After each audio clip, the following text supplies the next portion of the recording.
Why do you keep attracting the same toxic people again and again and again? Today we're going to talk about the trauma bond and how to reset your standards. Whether you like it or not, to your brain, trauma bonds feel like love. It's secular and it goes again and again and it becomes a habit and your brain becomes used to it. Your emotions become used to it, even if that feeling or that result of that relationship is negative.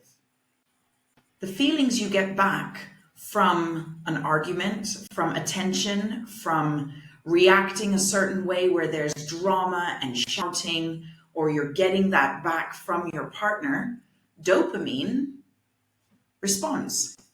Dopamine wakes up and says, "Oh, this is a challenge. This is something new to focus on. This is something new to achieve." When dopamine responds and it does it again and again and it wants to have more, it becomes an addiction. Whether it's a high or a low, it becomes addicted to that feeling. Now, the secret about dopamine, which is unbeknownst to many, is it's not only the happy chemical in our brain. It is the addiction chemical. So it is our best friend and the one we search for and we want. We want this dopamine. But in fact, it's also our biggest enemy.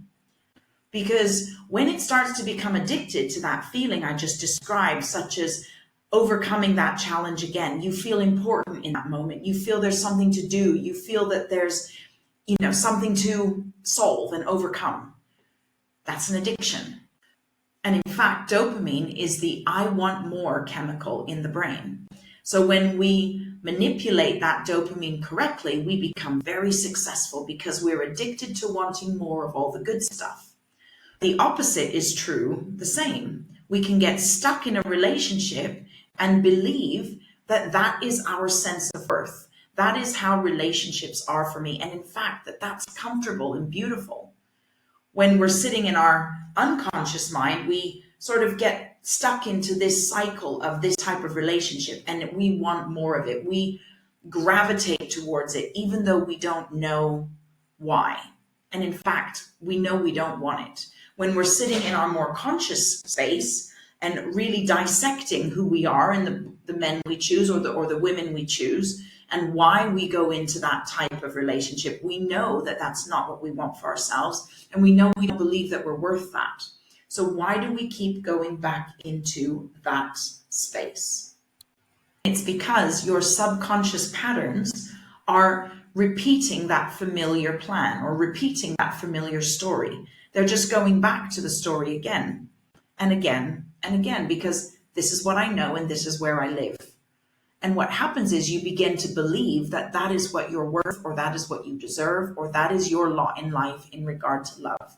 I've heard it too many times. Oh, I'm just unlucky in love. Well, it's because your brain believes that that's what love is. Your brain believes that that's what is value in regard to your connection with a lover or a partner. So what's the solution? You have to interrupt that cycle. You have to break that synapse or that neural pathway. I know that you've heard me say it again and again and again, but you have to teach your brain how to get rid of that, to unlearn that belief, and that pathway has to disconnect in order for there to be space for a new neural pathway to be created.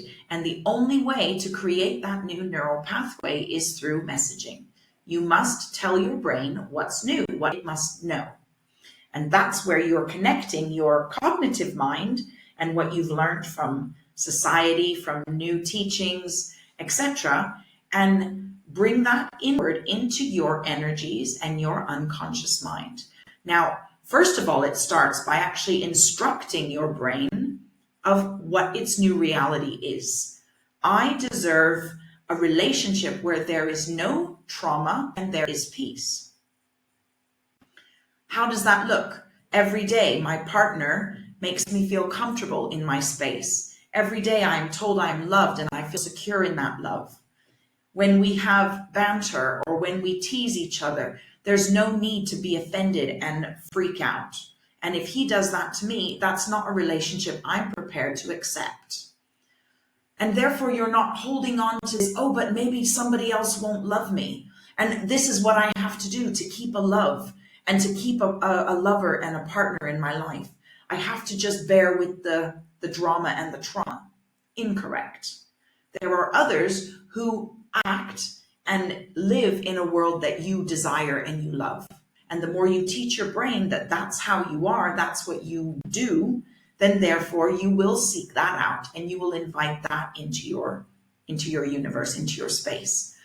Then we can go deeper and connect with our energy and allow ourselves to really believe it and really feel it and make it so intrinsic within us that you don't even look in that direction anymore, or you don't act in that way anymore.